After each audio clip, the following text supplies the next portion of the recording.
NDA की बैठक से पहले सभी की नजर नीतीश कुमार चंद्रबाबू नायडू पर है। दोनों अटल बिहारी वाजपेयी के जमाने से एनडीए के साथ जुड़े रहे हैं, लेकिन उसके बाद वो पलटी मार भी चुके हैं। इसलिए दोनों 5 साल तक एनडीए के साथ रहेंगे, इसकी भी कोई गारंटी नहीं दे सकता है। आइए बड़ी स्क्रीन पर आपको ले जाती हूँ और देखिए कि नरेंद्र मोदी ये चुनाव जीते हैं, अपने दम पर अच्छा स्कोर भी किया है, लेकिन सिंगल लार्जेस्ट पार्टी तो नहीं है, अकेले दम पर बीजेपी की बहुमत नहीं है, और इसलिए 2 चेहरे जिनका सहारा बीजेपी को है वो नीतीश कुमार है और चंद्रबाबू नायडू है। दोनों नेताओं की विचारधारा भी एनडीए से मेल नहीं खाती है, इसलिए इंडिया गठबंधन के नेता इस प्रयास में हैं कि नीतीश और चंद्रबाबू नायडू से बात करें, और ये दावा भी है कि बात हो सकती है, बात होने जा रही है। लेकिन एक नजर डालते हैं कि अगर नीतीश और चंद्रबाबू नायडू पलटी मारते हैं और इंडिया गठबंधन के साथ आ जाते हैं तो फिर क्या समीकरण बनेगा।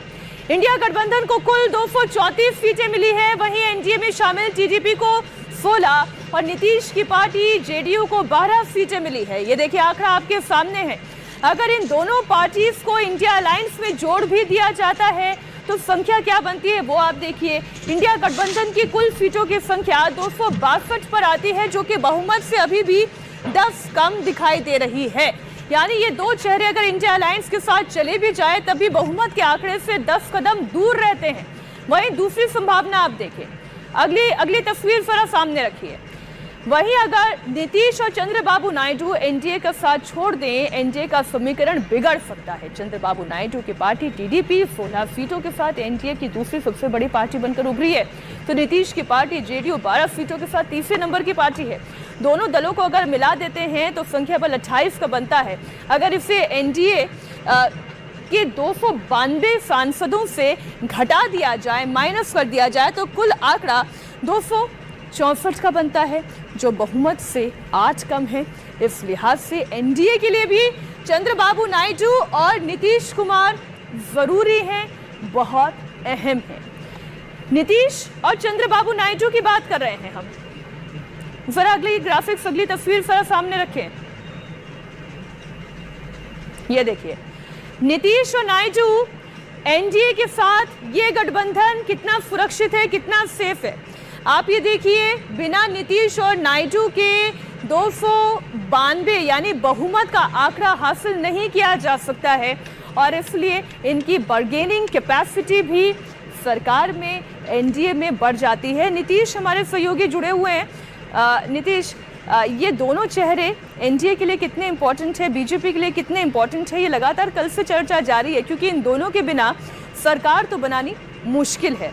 लेकिन सवाल ये है कि जो नीतीश कुमार को लेकर क्वेश्चन उठ रहे हैं कि वो कहाँ जाएंगे, क्या यहीं रहेंगे या कोई पलटी मार देंगे, और उससे इम्पोर्टेंट नीतीश कुमार की अपनी बार्गेनिंग कैपेसिटी भी बहुत बढ़ गई है, क्या वो दिल्ली आएंगे।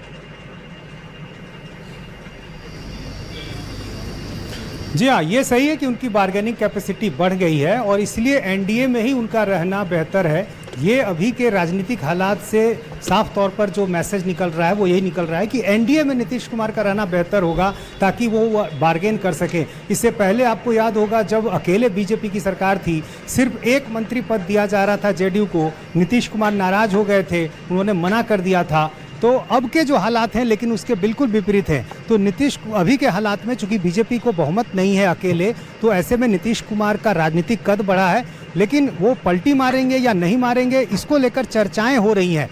लेकिन ये चर्चाएं इसलिए हो रही हैं चूंकि नीतीश कुमार ऐसा पहले कई बार कर चुके हैं, बीजेपी को छोड़ चुके हैं, महागठबंधन में गए फिर छोड़ा, इसलिए ये चर्चाएं हैं। लेकिन निश्चित को छोड़कर अनिश्चित की ओर जाना शायद नीतीश कुमार नहीं चाहेंगे। यहाँ निश्चित है कि सरकार बनती दिख रही है। इंडी गठबंधन से यदि ऑफर आता भी है तो वहाँ सरकार बनना निश्चित दिखाई नहीं दे रहा है। बहुत ही मुश्किल है ये लक्ष्य पाना इंडी गठबंधन के लिए कि वो टीडीपी को भी तोड़ ले, नीतीश कुमार को भी तोड़ ले, और उसके बाद भी उन्हें कुछ और आंकड़े चाहिए। मैं नीतीश कुमार को लेकर सीधा सवाल आपसे पूछ लेती हूँ कि वहाँ पे जो पॉलिटिकल कॉरिडोर है, जेडीयू है, विद इन द पार्टी क्या चर्चा हो रही है।